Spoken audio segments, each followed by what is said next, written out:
हमारे प्रिय भाई बहनों को यीशु मसीह के नाम से हमारा अभिनंदन, हमारा नमस्कार और इस बाइबल वचन के समय के लिए आपको स्वागत करते हैं। आइए हम प्रार्थना करेंगे। प्यारे पिता परमेश्वर, धन्यवाद देते हैं।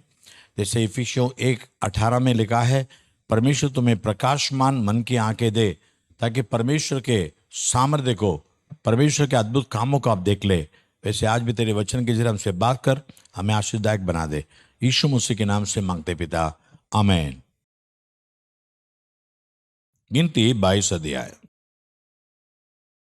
तब इज़राइल ने कूच करके यरीहो के पास यरदन नदी के इस पार मोआब के अराबा में डेर खड़े किए। सिप्पोर के पुत्र बालाक ने देखा कि इज़राइल ने एमोरियों से क्या क्या किया है, इसलिए मोआब यह जानकर कि इज़राइली बहुत है, उन लोगों से अत्यंत डर गया। यहां तक कि मोआब इज़राइलियों के कारण अत्यंत व्याकुल हुआ। तब मोआबियों ने मिद्यानी पुरनियों से कहा, अब यह दल हमारे चारों ओर के सब लोगों को ऐसा चट कर जाएगा जिस तरह बैल खेत की हरी घास को चट कर जाता है। उस समय सिप्पोर का पुत्र बालाक मोआब का राजा था और इतने पथोर नगर को, जो महानद के तट पर बोर के पुत्र बिलाम के जाति भाइयों की भूमि थी, वहां बिलाम के पास दूत भेजे कि वे यह कहकर उसे बुला लाए, सुन, एक दल मिस्र से निकल आया है और भूमि उनसे दंग गई है और अब वे मेरे सामने ही आकर बस गए हैं। इसलिए आ और उन लोगों को मेरे निमित्त श्राप दे, क्योंकि वे मुझसे अधिक बलवंत है। तब संभव है कि हम उन पर जयवंत हो और हम सब इनको अपने देश से मार कर निकाल दे, क्योंकि यह मैं जानता हूं कि जिसको तो आशीर्वाद देता है वह धन्य होता है और जिसको तो श्राप देता है वह श्रापित हो जाता है। तब मोआबी और मिद्यानी पुरनिये बावी कहने की दक्षिणा लेकर चले और बिलाम के पास पहुंचकर बाला की बातें कह सुनाई। उसने उनसे कहा, आज रात को यहां टिको और जो बात यहोवा मुझसे कहेगा उसी के अनुसार मैं तुमको उत्तर दूंगा। तब मोआब के हाकिम बिलाम के यहां ठहर गए। तब परमेश्वर ने बिलाम के पास आकर पूछा, तेरे यहां ये पुरुष कौन है? बिलाम ने परमेश्वर से कहा, सिप्पोर के पुत्र मोआब के राजा बालाक ने मेरे पास एक कहला भेजा है। सुन, जो दल मिस्र से निकल आया है उससे भूमि दम गई है, इसलिए आकर मेरे लिए उन्हें सौंप दे। संभव है कि मैं उनसे लड़कर उनको बरबस निकाल सकूंगा। परमेश्वर ने बिलाम से कहा, तो इनके संग मत जा, उन लोगों को साप मत दे, क्योंकि वे आशीष के बागी हो चुके हैं। बोर को बिलाम ने उठकर बाला के हाकिमों से कहा, तुम अपने देश को चले जाओ, क्योंकि यहोवा मुझे तुम्हारे साथ जाने की आज्ञा नहीं देता। तब मोआबी हाकिम चले गए और बाला के पास जाकर कहा, बिलाम ने हमारे साथ आने से मना किया है। इस पर बालाक ने फिर और हाकिम भेजे जो पहलों से प्रतिष्ठित और गिनती में भी अधिक थे। उन्होंने बिलाम के पास आकर कहा, सिप्पोर का पुत्र बालाक यूं कहता है, मेरे पास आने से किसी कारण मना मत कर, क्योंकि मैं निश्चय तेरी बड़ी प्रतिष्ठा करूंगा और जो कुछ तू मुझसे कहे वही मैं करूंगा। इसलिए आ और उन लोगों को मेरे निमित्त शाप दे। बिलाम ने बालाक के कर्मचारियों को उत्तर दिया, चाहे बालाक अपने गर्भ को सोने चांदी से भरकर मुझे दे दे, तो अभी मैं अपने परमेश्वर यहोवा की आज्ञा को पलट नहीं सकता कि उसे घटाकर या बढ़ाकर मानूं। इसलिए अब तुम लोग आज रात को यहां टिके रहो, ताकि मैं जान लो कि यहोवा मुझसे और क्या कहता है। परमेश्वर ने रात को बिलाम के पास आकर कहा, यदि वे पुरुष तुझे बुलाने आए हैं तो तू उठकर उनके संग जा, परंतु जो बात मैं तुझसे कहूं उसी के अनुसार करना। तब बिलाम बुर को उठा और अपनी गद्दी पर खाटी बांधकर मोआबी हाकियों के संग चल पड़ा। और उसके जाने के कारण यह परमेश्वर को खूब भड़क उठा और यहोवा का दूत उसका विरोध करने के लिए मार्ग रोककर खड़ा हो गया। वह अपनी गद्दी पर सवार होकर जा रहा था और उसके संग उसके दो सेवक भी थे। और उस गद्दी को यहोवा का दूत हाथ में नंगी तलवार लिए हुए मार्ग में खड़ा दिखाई पड़ा। तब गद्दी मार्ग छोड़कर खेत में चली गई। तब बिलाम ने गद्दी को मारा कि वह मार्ग पर फिर आ जाए। तब यहोवा का दूत दाख की बारियों के बीच की गली में, जिसके दोनों ओर बारी की दीवार थी, खड़ा हुआ। यहोवा के दूत को देखकर गद्दी दीवार से ऐसे सट गई कि बिलाम का पांव दीवार से दब गया। तब उसने उसको फिर मारा। तो यहोवा का दूत आगे बढ़कर एक सखरे स्थान पर खड़ा हुआ, जहां न तो दाहिनी ओर हटने की जगह थी और न बाई ओर। वहां यहोवा के दूत को देखकर गद्दी बिलाम को लिए दिए बैठ गई। फिर तो बिलाम को खूब भड़क उठा और उसने गद्दी को लाठी से मारा। तब यहोवा ने गद्दी का मुंह खोल दिया और वो बिलाम से कहने लगी, मैंने तेरा क्या किया है कि तूने मुझे 3 बार मारा? बिलाम ने गद्दी से कहा, यह कि तूने मुझसे नटखटी की। यदि मेरे हाथ में तलवार होती तो मैं तुझे अभी मार डालता। गद्दी ने बिलाम से कहा, क्या मैं तेरी वही गद्दी नहीं जिस पर तू जन्म से आज तक चढ़ता आया है? क्या मैं तुझसे कभी ऐसा करती थी? वो बोला, नहीं। तब यहोवा ने बिलाम की आंखें खोली और उसको यहोवा का दूत हाथ में नंगी तलवार लिए हुए मार्ग में खड़ा दिखाई पड़ा। तब वो झुक गया और मुंह के बल गिर के दंडवत की। यहोवा के दूत ने उसे कहा, तो अपने गद्दी को 3 बार क्यों मारा? सुन, तेरा विरुद्ध करने को मैं ही आया हूं, इसलिए कि तू मेरे सामने उल्टी चाल चलता है। और यह गद्दी मुझे देखकर मेरे सामने से 3 बार हट गई। यदि वह मेरे सामने से हट न जाती तो निस्संदेह मैं अब तक तुझे तो मार ही डालता, परंतु उसको जीवित छोड़ देता। तब बिलाम ने यहोवा के दूत से कहा, मैंने पाप किया है। मैं नहीं जानता था कि तू मेरा सामना करने को मार्ग में खड़ा है। इसलिए अब यदि तुझे बुरा लगता है तो मैं लौट जाता हूं। यहोवा के दूत ने बिलाम से कहा, इन पुरुषों के संग तो चला जा, परंतु केवल वही बात कहना जो मैं तुझसे कहूंगा। तब बिलाम बाला के हाकिमों के संग चला गया। यह सुनकर कि बिलाम आ रहा है, बालाक उससे भेंट करने के लिए मोआब के उस नगर तक, उस देश की अर्नोन वाली सीमा पर है, गया। बालाक ने बिलाम से कहा, क्या मैंने बड़ी आशा से तुझे नहीं बुलवा भेजा था? फिर तो मेरे पास क्यों नहीं चला आया? क्या मैं इस योग्य नहीं कि सचमुच तेरी उचित प्रतिष्ठा कर सकता? बिलाम ने बालाक से कहा, देख, मैं तेरे पास आया तो हूं, पर तो अब क्या मैं कुछ कह सकता हूं? जो बात परमेश्वर मेरे मुंह में डालेगा वही बात मैं करूंगा, वही बात मैं कहूंगा। तब बिलाम बालाक के संग चला और वे किरियतुसोत तक आए। और बालाक ने बैल और भेड़ बकरियां को बलि किया और बिलाम और उसके साथ के हकीमों के पास भेजा।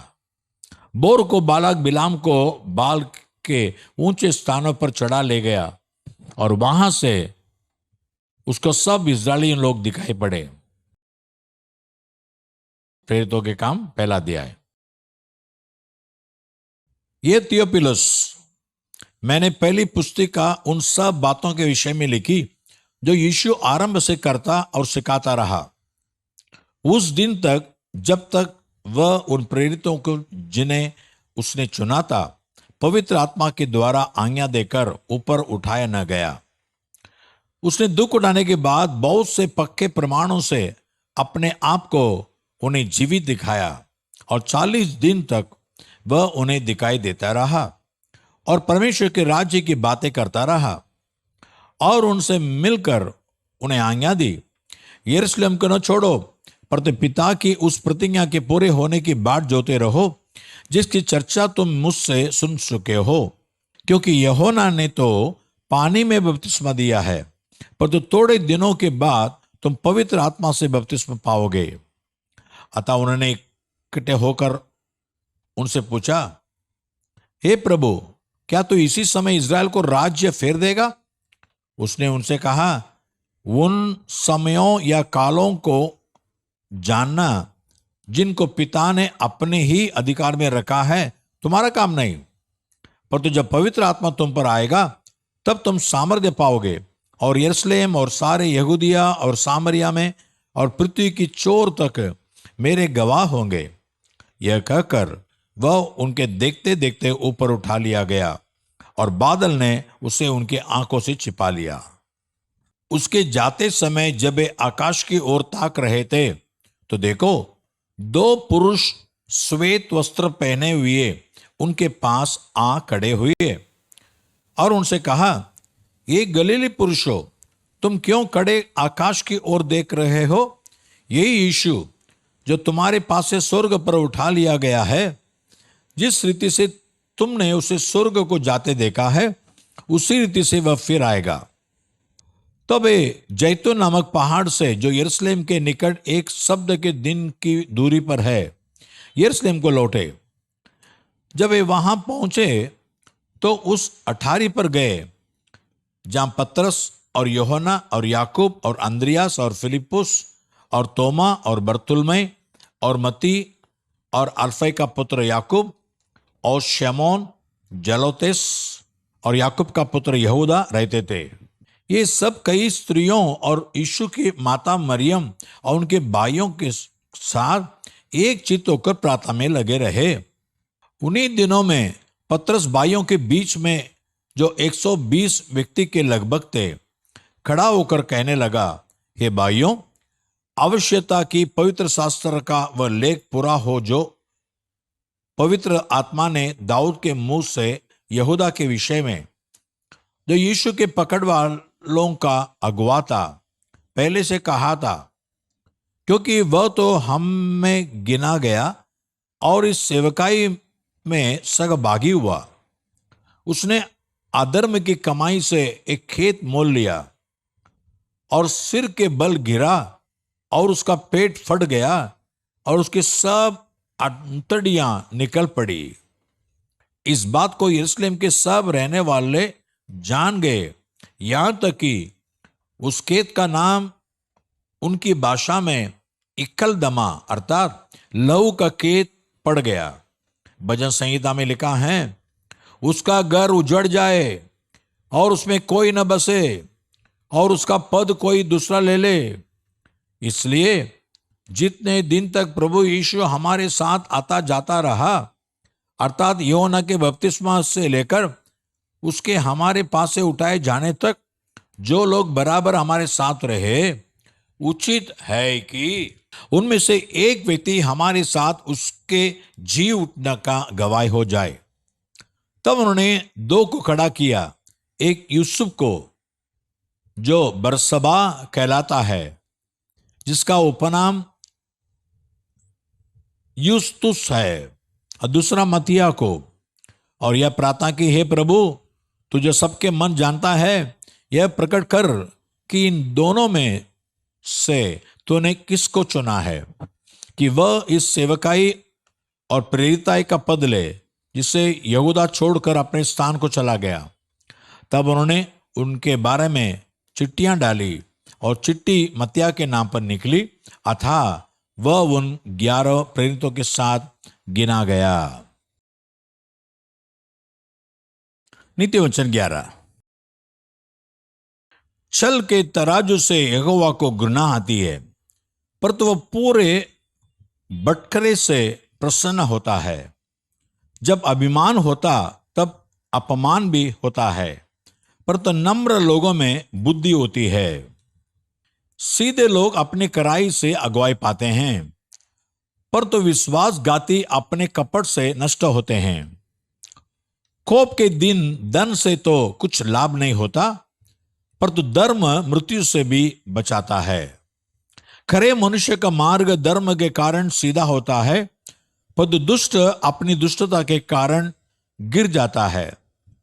सीधे लोगों का बचाव उनके धर्म के कारण होता है, परंतु विश्वासघाती लोग अपने ही दुष्टता में फंसते हैं। द दुष्ट मरता तब उसकी आशा टूट जाती है और अधर्मी की आशा व्यर्थ होती है। धर्मी विपत्ति से छूट जाता है, परंतु दुष्ट उसी विपत्ति में पड़ जाता है। भक्तिहीन जन अपने पड़ोसी को अपने मुंह की बात से बिगाड़ता है, परंतु धर्मी लोग ज्ञान के द्वारा बचते हैं। जब धर्मियों का कल्याण होता है तब नगर के लोग प्रसन्न होते हैं, परंतु जब दुष्ट नष्ट होते तब जय जयकार होता है। सीधे लोगों के आशीर्वाद से नगर की बढ़ती होती है, परंतु दुष्टों के मुंह की बात से वह डाया जाता है। जो अपने पड़ोसी को तुच्छ जानता है वह निर्बुद्धि है, परंतु समझदार पुरुष चुपचाप रहता है। जो लुतराई करता फिरता वह भेद प्रकट करता है, परंतु विश्वास योग्य मनुष्य बात को छिपा रखता है। जहां बुद्धि की युक्ति नहीं वहां प्रजा विपत्ति में पड़ते हैं, परंतु सम्मति देने वालों की बहुतायत के कारण बचाव होता है। जो परदेशी का उत्तरदायी होता है वह बड़ा दुख उठाता है, परंतु जो जमानत लेने से घृणा करता वह निडर रहता है। अनुग्रह करने वाली स्त्री प्रतिष्ठा नहीं खोती है और उग्र लोग धन को नहीं खोते। कृपालु मनुष्य अपना ही भला करता है, परंतु जो क्रूर है वह अपनी ही देख को दुख देता है। दुष्ट मिथ्या कसाई कमाता है, परंतु जो धर्म का बोझ बोता उसको निश्चय फल मिलता है। जो धर्म में दृढ़ रहता वह जीवन पाता है, परंतु जो बुराई का पीछा करता वह मृत्यु का खौर हो जाता है। जो मन के टेढ़े हैं उनसे यहोवा को घृणा आती है, परंतु वह खरी चाल वालों से प्रसन्न रखता है। मैं दृढ़ता के साथ कहता हूं, बुरा मनुष्य निर्दोष न ठहरेगा, परंतु धर्मी का वंश बचाया जाएगा। जो सुंदर स्त्री विवेक नहीं रखती वह तुथुन में सोने की नत पहने हुए सुअर के समान है। धर्मियों की लालसा तो केवल भलाई की होती है, परंतु दुष्टों की आशा का फल क्रोधी होता है। ऐसे है जो चितरा देते हैं तो भी उनकी बढ़ती ही होती है, और ऐसे भी हैं जो यथार्थ से कम देते हैं और इससे उनकी घटती हुई हो जाती है। उदार प्राणी अष्टपुष्ट हो जाता है और जो दूसरों की खेती सींचता है उसकी भी सींची जाएगी। जो अपना अनाज रख छोड़ता है उसको लोग शाप देते हैं, पर जो उसे बेच देता है उसको आशीर्वाद दिया जाता है। जो यत्न से भलाई करता है वह दूसरों की प्रसन्नता खोजता है, पर जो दूसरे की बुराई का खोजी रहता है उसी पर बुराई आ पड़ती है। जो अपने धन पर भरोसा रखता है वह गिर जाता है, पर धर्मी लोग नए पत्ते के समान लहलहाते हैं। जो अपने घराने को दुख देता उसका बाग वाही होगा और मूढ़ बुद्धिमान का दास हो जाता है। धर्मी का प्रतिफल जीवन का वृक्ष होता है और बुद्धिमान मनुष्य लोगों के मन को मोह लेता है। देख, धर्मी को पृथ्वी पर फल मिलेगा, तो निश्चय है कि दुष्ट और पापी को भी मिलेगा।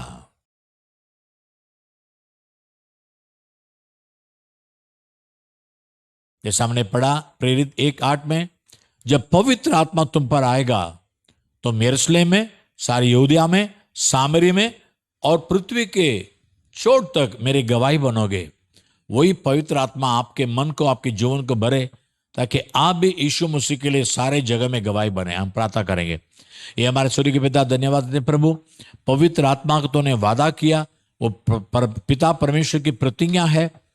और जैसे प्रेरित 2:33 के अनुसार, एक्ट्स 2:33, प्रेरित 2:33 के अनुसार तू परमेश्वर के दाहिने हाथ से उठाया गया और स्वर्ग से पिता परमेश्वर की प्रतिज्ञा के अनुसार पवित्र आत्मा को पाकर और हम पर बरसा देता है प्रभु। आज भी तेरी प्रतिज्ञा के अनुसार पवित्र आत्मा पाकर सुनने वाले सबके ऊपर तेरा आत्मा आकर उतरने दे, उनका मन को भरने दे, उनका जीवन आशीषदायक होने दे। यीशु मसीह के नाम से मांगते पिता, आमीन और आमीन। God bless you.